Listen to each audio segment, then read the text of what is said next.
Salut tout le monde et bienvenue sur le podcast L'Histoire est en marche, le podcast où tout est possible.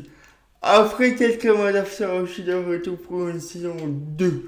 Une saison 2 dans laquelle j'aurai des invités, je ne ferai plus d'épisodes tout seul. Comme j'ai pu le faire il y a quelques mois, ce sera uniquement des épisodes avec des invités.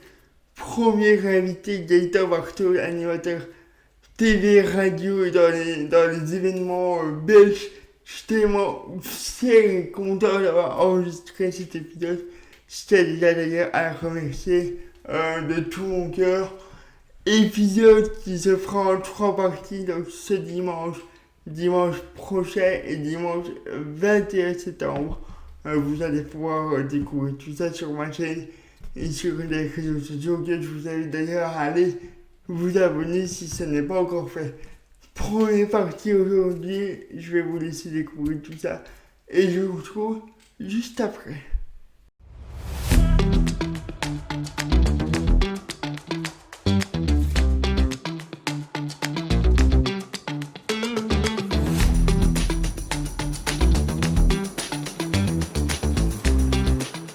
Salut tout le monde et bienvenue dans un nouvel épisode du podcast L'Histoire est en marche. Nouvel épisode et une nouvelle saison. Il y a quelques mois, j'ai produit une saison 1 où je présentais mon handicap, mon parcours, ma vision des choses par rapport à plein de choses justement. Et là, saison 2 où je vais recevoir des invités, il y aura aussi des nouveautés, notamment sur les réseaux sociaux. J'explique tout ça, donc allez vous abonner sur Insta, TikTok, Facebook, où je suis très très actif.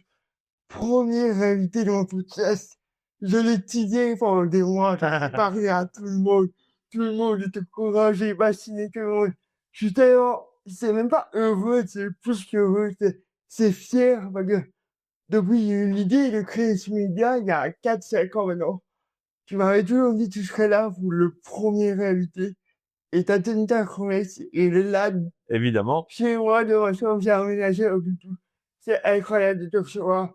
Gaëtan Martiaux, avec nous. Salut mon Greg, Ça va? ça fait plaisir aussi. Je suis On très va content. parler vite fait de ton parcours, de comment on s'est rencontrés aussi. Le but, c'est vraiment de mettre en valeur des gens qui, comme moi, ont réalisé leurs rêves, qui, comme moi, ont la même vision des choses. Je pense qu'on s'entend bien nous Ouais, deux, parce qu'on a les mêmes valeurs. Nos je pense, parents ouais. nous ont inculqué les mêmes valeurs de travail, de la persévérance, etc. Euh, pour ceux qui ne te connaîtraient peut-être pas, tu peux pas te présenter en juste deux mots. Alors moi je suis Gaëtan Barthez, donc je suis animateur radio-télé. J'anime la matinale de Typique tous les matins, le réveil de Typique entre 6 h et 9 h. Et puis j'anime plein d'événements. Enfin voilà, tout ce qui tourne autour du monde des médias, quoi. On s'est vu au Franco il y a quelques jours. C'est ça. On est en plein été, là, donc il n'y a pas de matinale pour le moment. Ça va continuer bientôt. C'est une nouvelle saison, une troisième saison sur Typique avec Audrey. Et Yes. puis on se voit régulièrement en été. On fera encore à des festivals et là aussi, chez moi pour enregistrer ce podcast. On va parler d'abord des différents moments de ta vie. La radio, les médias, comme tu disais, ça a toujours été ton rêve. À quel moment de ta vie est-ce que tu as réalisé que tu voulais faire ça? Moi je pense que je l'ai toujours su au final, parce que j'ai toujours été attiré vers un micro, vers une caméra. Quand j'allais avec mes parents bêtement en excursion, je sais pas, on partait à la mer, je prenais la caméra, je faisais les petits commentaires, etc. Donc, je pense que j'ai toujours eu ce rêve-là. Partout où il y avait des caméras à l'époque, quand j'étais petit, je m'incrustais. Enfin, ça m'attirait énormément ce milieu-là. Et donc à un moment donné, j'ai dit à ma mère, voilà, je veux être animateur radio. Je m'étais installé, un peu comme toi, un studio radio dans ma chambre, avec ce que j'avais. Sauf que là, je faisais semblant de faire de la radio. Aujourd'hui, Internet nous permet de faire des podcasts comme tu le fais aujourd'hui et te permet de finalement réaliser ton rêve même dans ta chambre. Moi, c'était pas encore le cas parce que ça n'existait pas encore. Et donc ma mère m'a motivé à un moment donné. Elle m'a dit, écoute, pourquoi tu fais pas une maquette et pourquoi on n'irait pas démarcher des petites radios locales pour que tu puisses apprendre, je vais t'aider. Et donc, c'est comme ça que c'est parti, quoi. Est-ce que tu te souviens de la toute première fois où justement dans ta radio locale, je crois que c'était Radio Almas, Oh, là, Oh. Il est bien informé. Pas mal. C'est quoi la sensation il faut dire ce qui est, et c'est ce que je dis toujours à mes élèves, et ça, la sensation quand on réalise un rêve, c'est juste incroyable. Moi, vraiment, être là, par exemple, aujourd'hui, c'est un rêve, et la sensation que j'ai, c'est un truc de fou. Et, et que tu te rappelles justement de cette sensation quand tu as pris le micro pour la première fois et que tu avais ton émission. Alors, j'ai pas eu tout de suite mon émission, mais la première fois que j'ai pris le micro, c'était dans l'émission de quelqu'un d'autre, parce qu'il fallait être Ouais. formé. Donc, on m'a donné ma chance d'abord dans une émission qui existait déjà. Oh, le stress, la boule au ventre, c'était indescriptible. C'est quelque chose de, c'était le trac, un vrai trac, une vraie angoisse de mal faire, parce que fatalement, c'était la première fois. Mais les premières fois où j'ai eu ma propre émission sur ces radios locales-là, parce que j'ai changé de radio en radio, là, je m'éclatais comme si c'était déjà mon métier, en fait. J'étais pas payé, j'étais bénévole. Et t'avais quel âge? Oh, j'avais 14-15 ans. Et moi, j'allais, le samedi, le dimanche, j'allais comme pour faire un vrai travail, quoi. Alors que j'étais un bénévole. Mes copains, ils allaient au foot, au basket, ils allaient s'entraîner. Bah, moi, j'allais à la radio, quoi. C'est vrai que et c'est un peu pareil pour moi, c'est fou parce que moi je suis fan de radio, je suis fan de médias, je regarde la télé, tous les trucs comme ça. Pourtant, dans les jeunes de mon âge, ça disparaît quand même, il faut le dire. Oui. Je pense que, à part moi et un de mes meilleurs potes, je connais personne qui écoute encore la radio. C'est, Mais en tout aujourd'hui, cas, l'un des gens que je connais. en fait, je pense que la radio s'écoute de manière totalement différente aujourd'hui. Oui, c'est ça. On écoute via le web, on écoute via la télévision, on écoute peut-être un tout petit peu moins, surtout les plus jeunes qui ont maintenant malheureusement, et c'est malheureux pour nous, avec l'arrivée de Spotify, avec l'arrivée de toutes ces plateformes-là, ben, ça devient compliqué. C'est vrai. Maintenant, je remarque que les jeunes reviennent à la radio à l'âge un peu plus adulte. Ouais. À partir du moment où tu commences à aller travailler, où tu commences à être dans ta voiture, tu as envie d'infos proches de chez toi, tu as envie qu'un gars te parle dans ta radio qui est dans ton environnement proche. Et donc, à partir de ce moment-là, les jeunes se reconnectent aux alentours de 25 ans en général. Mais c'est vrai que les plus jeunes, on le voit dans les statistiques et dans les audiences, ça diminue beaucoup. Ouais. Et c'est vrai que ce que tu disais, tu disais ça le samedi, le dimanche, tu disais, ah, c'est un peu comme moi, le podcast, au final, parce que c'est pas mon métier, moi, je suis Non. instituteur, je l'ai étudié, mais j'avais, électricité, c'était mon rêve, et j'ai un autre rêve à côté, c'est les médias, c'est le podcast, Ben, regarde. animer une émission radio un jour. Alors, moi, je veux juste dire quelque chose avant qu'on continue. Je trouve que tu as fait un progrès dingue Par rapport à, dans ton expression, dans ta manière de les parler. oreilles, ça fait maintenant 3 ans que je connais, réellement, Mais je trouve qu'il y a une grosse évolution. Vraiment, je suis vraiment fier. Je suis très content. pas pleurer maintenant. Non, mais c'est vrai, le podcast, ben, j'ai tout fait pour faire Ouais. ça au mieux. Et j'ai fait des premiers épisodes qui étaient peut-être pas du tout très qualitatifs. Là, on apprend, on s'exerce justement. Et là, faire des épisodes avec des gens, ça m'aide encore plus à Ben oui, parce que tu dois te conseils, pousser tout seul quelque part en avant et c'est ça, t'es obligé d'être performant, t'es obligé d'être bon, t'es obligé de montrer que tu sais faire. c'est ça. Et je trouve que tu t'en sors vraiment bien. Donc, je suis content. C'était quoi, donc on parlait du déclic, c'était quoi l'obstacle majeur pour réaliser ton rêve, que ce soit dans les médias ou un autre? Peut-être qu'il n'y en a pas eu. Je crois que l'obstacle majeur, ça a été, beaucoup de gens ont essayé de me décourager en disant, il y a peu de place et peu d'élus. Ouais. Et beaucoup m'ont dit, bah, t'y arriveras pas. Attends, c'est un monde hyper fermé. C'est difficile d'y rentrer. C'est un vase clos. Et moi, plus on me dit ça, plus je me bats. Je suis pareil que toi. Hein. Je l'ai pas chuté quand même très vite fait. En première année de mes études d'esthétique, il y a une prof, si elle nous regarde, on peut la saluer, hein, qui m'a vraiment dissuadé d'arrêter mes études. Alors que tout se passait bien. J'avais réussi mon stage, les enfants étaient contents, etc. Et elle m'appelait chez moi, pour me parler, me dit d'arrêter. Et en fait, en première année, j'ai une deuxième section assez conséquente. Si je la rate, et si je ne réussissais pas le doublé, et en fait, mon discours m'a motivé Ah, bah encore oui. plus. Ben oui, parce que tu te dis, moi, je veux être comme les autres. Il n'y Ouais, a pas de raison ouais, c'est ça. que les autres y arrivent et pas moi. Et donc, moi, c'est pareil. Enfin, je voyais pas pourquoi j'y arriverais pas, Ouais, puisque c'est ma passion et que j'allais me donner les moyens. Et donc, c'est le message qu'il faut faire passer à tout le monde, finalement. C'est, il y a toujours moyen de réaliser ouais, ses rêves. Et tu veux même être pilote de chasse, par exemple. Les places sont chères ouais, aussi. Ils sont 15, 16, ouais, 20 pilotes en Belgique. Mais il y a moyen, si tu te qualifies dans les meilleurs et que tu te donnes les moyens et que tu bosses dur, clairement. il y a toujours moyen. Regarde, enfin, moi je te vois évoluer depuis maintenant quelques années et tu bosses et tu bosses sur ta diction alors que c'est pas facile. Tu es avec un handicap, donc c'est pas la même chose. Mais tu bosses, tu bosses, tu bosses et à force de bosser, mais tu surmontes ton handicap. Et je suis sûr que bah, toutes les personnes qui ont un handicap, quel qu'il soit, ne vous faites, enfin, ne vous laissez pas faire parce que tout le monde est capable, même avec un handicap, de surmonter certaines choses. Et, et c'est ça que je trouve extraordinaire. C'est pour ça aussi que je fais le podcast. T'as résumé un peu toute ma ligne éditoriale, on va dire ça comme ça.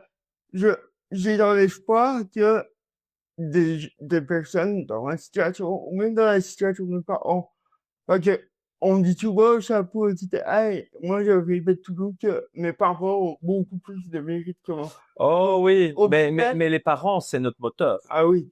Au final, si je suis comme ça, maintenant, si je suis là à côté de toi, assis à faire un podcast, c'est grâce à eux, c'est grâce à mes deux parents, à ma Bah, petite sœur aussi. au Enfin, sacrifice que toute la oui, famille a c'est ça. fait pour te faire évoluer et pour parce que finalement le fardeau que ta maman et ton papa ont dû porter dès le départ, on en a discuté ensemble, c'est vraiment pas évident, mais ils se sont dit non non non non, nous notre fils, il va vivre normalement et on va tout faire pour qu'il vive normalement et regarde le résultat, il est là, c'est que finalement malgré un handicap, alors c'est pas facile tous les jours, ça je l'imagine, mais malgré le handicap, tu essayes d'avoir une vie totalement normale et celle que tu C'est as ça. envie d'avoir.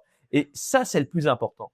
Mais on me pose souvent la question, même les enfants, ça va que je travaille dans le milieu de l'enseignement et les enfants sont très intelligents et ils posent des questions vraiment super réfléchies.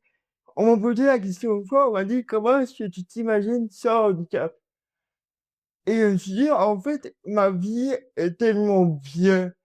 Mais, enfin, j'ai la chance, encore une fois, c'est, je le dis, je vais expliquer, mais le 24 juillet 2022, quand on s'est rencontrés pour la première fois chez Radio Contact, je n'oublierai jamais ce moment. Et je me suis dit, en sortant du studio de Radio Contact, quelle vie, quoi. Quelle vie. T'as quand même la chance de réaliser tous tes rêves, quoi. T'es resté, tu visites des studios, tu rencontres. Et je dis pas ça, c'est, Ouais, je sais, pour je sais. abuser, il y en a qui rêvent de rencontrer Nadal, Djoko, Messi, Ronaldo. Moi, j'aurais aimé, les gars, de rencontrer des gars, c'est pas une peur, c'est pas une taille. Depuis, je vais citer, mais depuis la première fois que je l'ai vu à la télé, c'était sur Radio Contact à l'époque, je rêvais de te rencontrer. Ah ben, tu vois, mais Présent comme ça, ah toi, ben oui, ben oui, ben oui, oui, quand je oui. vois dis-les-moi, c'est ça. T'es super attachant et t'as une famille extraordinaire, donc je suis content. Et du coup, ben, justement, bel enchaînement, t'es un peu mon mentor dans cette passion pour les médias et tout. Est-ce que toi, t'as été quelqu'un qui t'a inspiré? Oh oui, oui, oui, oui, oui. Ben j'en ai eu beaucoup. J'ai eu Arthur au départ qui m'a Ouais, inspiré. Moi, j'écoutais ce gars quand j'étais jeune, à mes enfin, à 12, 13 ans, dans ma chambre tous les après-midi, puisqu'il faisait l'après-midi sur Fun. J'écoutais Max, ouais, Max Radio Libre, qui est, je crois, le mastodonte de la radio. C'est le roi de la radio aussi. Il faisait la libre antenne. Je me souviens écouter ça sur un Walkman. Un Walkman, pour ceux qui ne savent pas ce que c'est, c'était un lecteur cassette portable qu'on mettait dans les oreilles. Et sur ce lecteur cassette, j'avais une radio et j'écoutais ça en dessous de ma couette dans ma chambre jusqu'à minuit, 1 heure du matin. Donc, je pouvais pas parce que j'avais école le lendemain. Mais c'était mon rendez-vous. Et puis ensuite, il y a eu Koé. Et donc, ces trois personnalités radio, quelque part, j'avais envie, je rêvais de devenir comme elles. En tout cas, je rêvais d'avoir leur parcours. ouais. ça a été des personnes inspirantes pour moi, ben, comme un sportif peut avoir, comme tu l'as dit, Ronaldo, Messi, Djoko, ben, moi, c'était eux. Et puis, il y a aussi des gens qui m'ont tendu la main, qui m'ont aidé pour arriver à mon parcours. Complètement. Parce que je pense que les belles rencontres, les rencontres que tu fais sur ton chemin, ben, font que tu évolues. Alors, j'ai un gars qui m'a suivi, qui m'a aidé quand j'étais jeune, quand j'avais mes 13-14 ans, c'était Laurent, qui m'a aidé à développer un tout petit peu la carrière que j'ai aujourd'hui. J'ai eu Marco, qui est un des directeurs des radios locales avec qui j'étais, qui croyait énormément en moi, qui m'a aidé, qui m'a poussé. C'est tous des gens de l'ombre, finalement. J'ai eu des animateurs radio qui m'ont tendu la main. J'ai eu Seb qui était sur Fun à l'époque. J'ai eu des Olivier Arnould qui m'ont tendu la main à un moment donné. J'ai eu beaucoup de gens grâce auxquels ben, je suis là actuellement. C'est ces gens-là qui ont fait que ma carrière s'est construite au bon moment et donc ces personnes-là, je les oublierai jamais et je les ai peut-être pas tous cités, mais je suis bien conscient que c'est un travail d'équipe. J'ai pas fait tout seul. Ouais. J'ai eu un petit facteur chance. J'ai eu un facteur où j'ai rencontré les bonnes personnes au bon moment, avec les bons discours, avec la bonne motivation. Et c'est ce qui fait que tu en arrives ici, quoi. Mais j'allais justement dire que c'est fou cette connexion.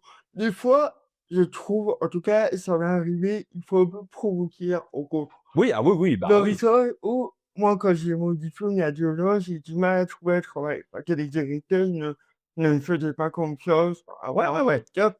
C'est qu'ils ne me jugent pas, on peut les comprendre aussi. Et donc, moi, je travaillais à mi-temps, donc j'ai fait un mi-temps dans la situation, et on m'appelait toujours pour des temps pleins. Donc, j'étais obligé de refuser. Et puis un jour, j'en avais marre de refuser, je me dis, c'est quoi, je vais y aller au kilo. Et on m'appelle, on vous voit un temps plein. Et on me dit que non. Je dis quoi? Je dis, ben, moi, je peux travailler à mi-temps, je peux pas dépasser le mi-temps. Si vous voulez, je prends un mi-temps et vous trouvez quelqu'un d'autre pour notre mi-temps. J'ai dit à moi, ils vont jamais me rappeler, engager 2 personnes. Ils m'ont rappelé 5 minutes après et j'ai fait un contrat de quasiment un an dans cette école. Génial. Et je salue d'ailleurs la directrice, si ça nous écoute. Ça a été incroyable. Et mon directeur actuel qui fera d'ailleurs l'épisode 2. Donc, mon collègue, c'est comme mon directeur actuel aussi. Il m'a engagé, il m'a fait confiance. De A à Z, il m'a donné. Mais moi, je pense sincèrement, et ça c'est mon avis personnel, que des personnes dans une situation de handicap comme toi peuvent apporter 2 fois plus que des gens en situation normale, entre guillemets. Parce que je pense que tu as un vécu, tu as un parcours, tu as plein de valeurs que tu as développées grâce à ton handicap qui font qu'aujourd'hui, tu as peut-être une vision différente sur le monde qui va servir ensuite à tes élèves. Donc, moi, je trouve ça génial et moi, je suis même pour, je vais te dire, je suis même pour mélanger de temps en temps les personnes valides avec les personnes non valides, qu'elles puissent s'apporter mutuellement des choses. Et moi, je trouve que la mixité, il n'y a rien de mieux. Et même dans le handicap et dans cette situation-là, enfin, moi, je me souviens, quand j'étais animateur en événementiel, j'ai animé quelquefois les spéciales olympiques. Les Ouais. spéciales olympiques, c'est donc les Jeux olympiques pour personnes en situation de handicap. Alors, ça peut être mental, ça peut être plein de formes de handicap. Eh ben, j'ai adoré l'expérience. Ces gens m'ont apporté sur un week-end tellement, tellement d'ouverture d'esprit, tellement de compréhension, tellement de, voilà, j'ai adoré. Et donc, moi, je trouve que la société devrait beaucoup moins diviser handicap, non-handicap, qu'on se mélange tous parce qu'on a tous des choses à s'apporter. Et je crois vraiment, vraiment, vraiment que les personnes avec une situation de handicap ont énormément à apporter et à nous apprendre, à nous valides, entre guillemets. Et c'est vrai que c'est un peu mon discours. Moi, les écoles dans lesquelles j'ai travaillé, c'est des écoles spécialisées. Donc, avec plein de handicap différents, autisme, trisomie, déficience intellectuelle. Et quand j'arrive dans une classe, moi, je me présente toujours et je présente mon handicap. Parce que les enfants sont très intelligents et sont Oui, bien capables de sûr. comprendre. Et d'ailleurs, le regard des enfants, t'arrives dans un cours, on te regarde comme si t'étais un extraterrestre. Bien C'est sûr. normal, c'est des enfants. Et dès que t'as expliqué, je remarque chaque année, ça m'impressionne toujours, dès que tu expliques ton handicap à l'enfant, Ouais. le regard change complètement. Ben oui, parce qu'ils comprennent. Et j'ai une anecdote assez folle. J'ai enseigné aussi un peu en secondaire. Et je l'ai cité d'ailleurs dans un musique épisode, mais il y a une fille qui arrive, une nouvelle élève, elle se moque de moi. Je ne sais que, elle me connaissait pas, c'était la première heure du cours. Je ne dis que, je fais comment le cas, en 45 minutes, et puis elle vient me trouver à la fin du cours, et elle me dit, monsieur, je me suis moqué de vous, je m'en excuse. Donc, elle a réalisé elle-même, Mais en fait, la moquerie, c'est une forme de défense, quelque part. C'est une défense par rapport à l'inconnu. On a tous ce réflexe humain à des moments donnés. Je pense que même toi, tu sais déjà moquer de certains. Mais parce que on est des humains et par contre, après, quand on comprend en fait de qui on s'est moqué et pourquoi on s'est moqué, on se dit, oui, j'aurais pas dû parce que cette personne, elle a eu une vie peut-être plus difficile que la mienne et moi, je m'en moque. Donc, non, moi, j'aime bien, c'est une belle claque. Ouais. C'est une belle claque. Et même le code des pour moi, c'est super important. Je dois rigoler, moi. Mais écoute, qu'est-ce que tu as pensé? Alors, on va dériver un peu du sujet. Mais moi, ça m'intéresse aussi, ou en fait, je vais t'interviewer aussi.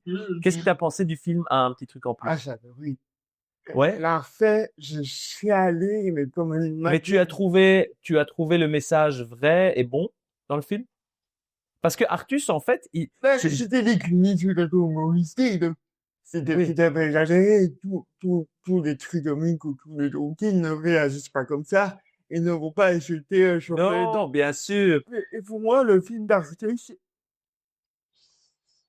c'est un peu comme le message que tu essayes de faire passer aussi. de faire passer. Ouais.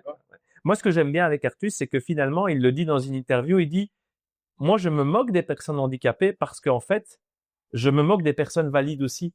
Et donc, les personnes handicapées, en me moquant d'elles, mais avec elles, pas contre elles, C'est ça. en me moquant Il y a une différence. avec eux, ben, en fait, je les prends en considération, tout comme je prendrais en considération n'importe qui, puisque finalement, Artus, il fait rire avec plein de sujets différents. Et c'est ça qui me plaît. Et je suis tombé, ben, tu sais quoi, pas plus tard qu'hier, j'étais sur TikTok, et je tombe sur une vidéo d'Artus qui est à côté, alors je sais plus le nom de cette personne, mais qui a aussi les mains fort paralysées et il commence à l'imiter et donc à mal prendre le verre et à se foutre de sa tronche. Et la nana à côté, elle est morte de rire, elle adore.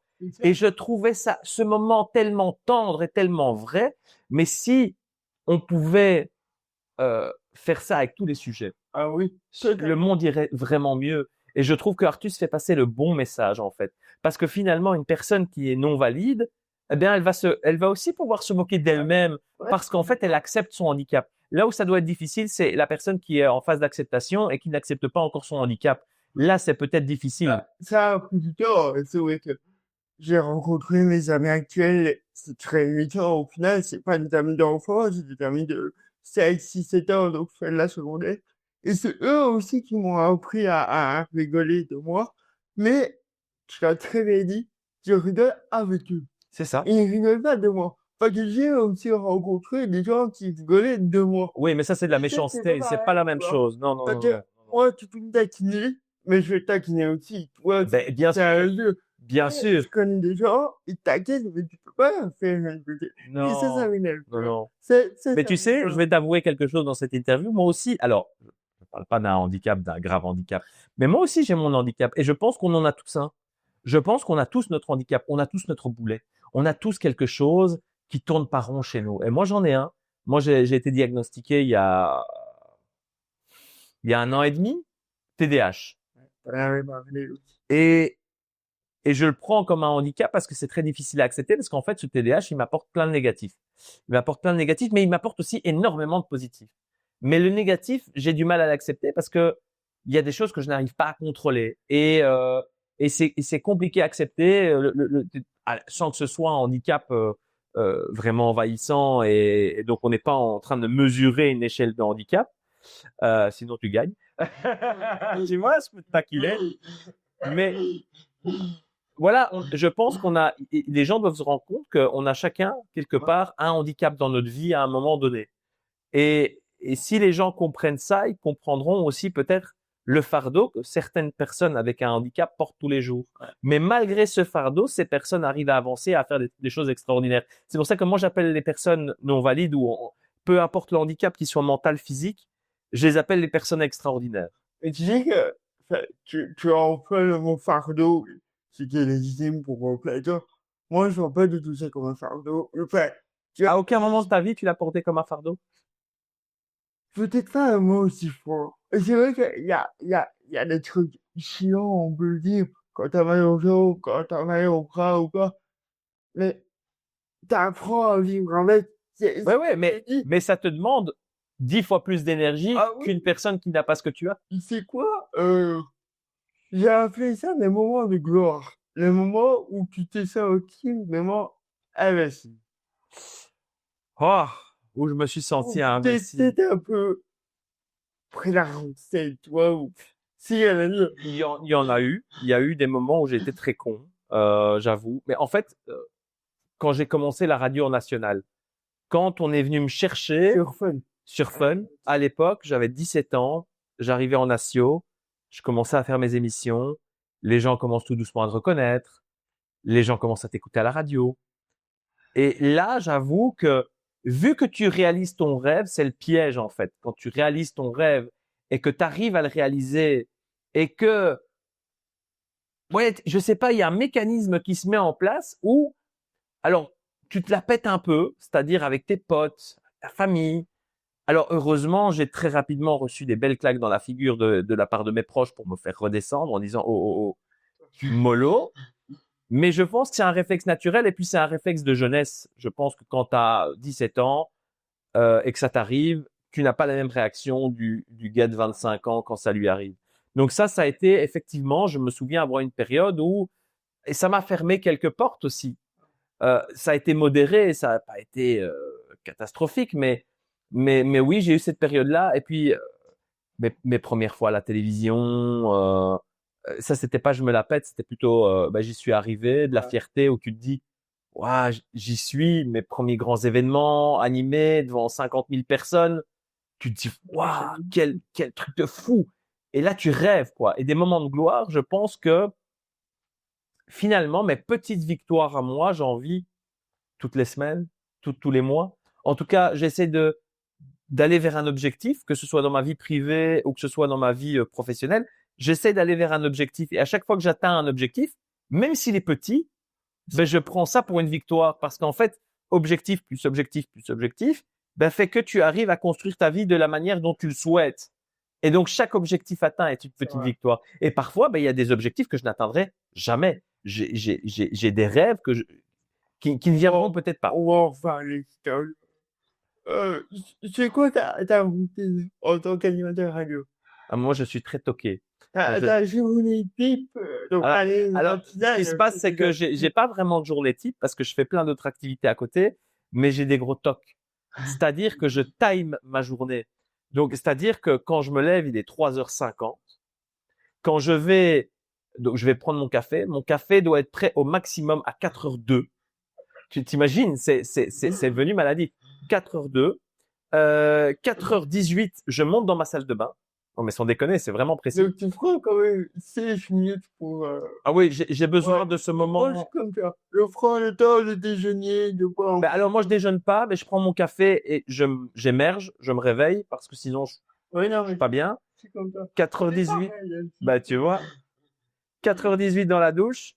Je sais qu'à 4h40, je dois être sorti de la salle de bain pour être dans ma voiture à plus ou moins 4h48, grand max. Et entre 4h40 et 48, je prends mes médicaments, les derniers trucs, je prépare mon sac et voilà. Mais 4h48, je suis dans la voiture et 5h20, 5h25 max, je dois être arrivé à la radio. Et puis, là, de 5h20 à 6h, je prépare les dernières choses à préparer pour l'émission. Je revois ma conduite. Ensuite, à 6h, on prend l'antenne jusqu'à 9h. Une fois que c'est fini, entre 9h et 9h30, petite pause, prends le temps de souffler, d'aller chercher un petit truc à manger, de reprendre un café, et entre 9h30 et midi, on prépare l'émission qui suit le lendemain. Mais une fois midi, je quitte la RTBF, et là, je suis parti vers d'autres activités. Alors, je suis prof en journalisme et en radio dans une école à Bruxelles. Je fais du marketing pour des entreprises, je gère mes réseaux sociaux, mes partenaires, et donc j'ai toujours une journée après-midi. Ma journée change tous les jours. Ça, c'est trop bien. Ça, c'est génial. Ce qui fait juste, c'est que t'arrives donc du coup à 5h, quand même à 5 Ouais. à la radio. Et Audrey et Christopher, qui ne sera plus là d'ailleurs, vous l'avez Ouais. connaissez donc, arrivent toujours après une À 6h05, voire parfois à 6h10. Mais en fait, le truc, c'est que donc chacun a un rôle à la radio et dans l'émission. Et alors, on m'a donné le rôle de leader. Alors, leader, c'est un grand mot. Leader, ça veut dire un peu celui qui va driver Tu l'émission. réalises, déjà. Et je Il réalise. n'y a pas de toi, il n'y a pas de... C'est ça. pas de- Et donc, mon rôle, c'est que tout soit prêt quand eux arrivent. Ouais. Parce que c'est comme ça. J'ai ce rôle-là et je l'accepte avec grand plaisir. Après, Audrey a un autre rôle. Elle a d'autres choses à faire et d'autres choses à préparer. Christopher l'avait aussi. Et donc, on a chacun nos trucs définis. Mais donc, et puis moi, tu sais quoi? Je pourrais pas arriver en dernière minute. Ça, moi non plus. Je vois que moi, je commence toujours l'école à 10h, j'ai la chance de commencer un peu plus tard. Mais j'aime bien être là plutôt aussi. Ben, pour te Ouais, je préparer, suis pour te là. mettre dans l'ambiance, C'est ça. pour t'imprégner. Ah, je dis bonjour, vous connaissez. C'est exactement. Moi, j'ai besoin vraiment de ce côté, j'ai le temps de tout faire à mon aise et j'ai le temps de tout préparer, quoi. Merci d'avoir été à l'écoute de cette toute première partie de l'épisode avec Gaëtan qui se fera, donc je le disais, en 3 parties. Je vous donne rendez-vous dimanche prochain pour découvrir la suite de cette interview. Merci de vous abonner, je vous souhaite une bonne semaine et je vous dis à la semaine prochaine.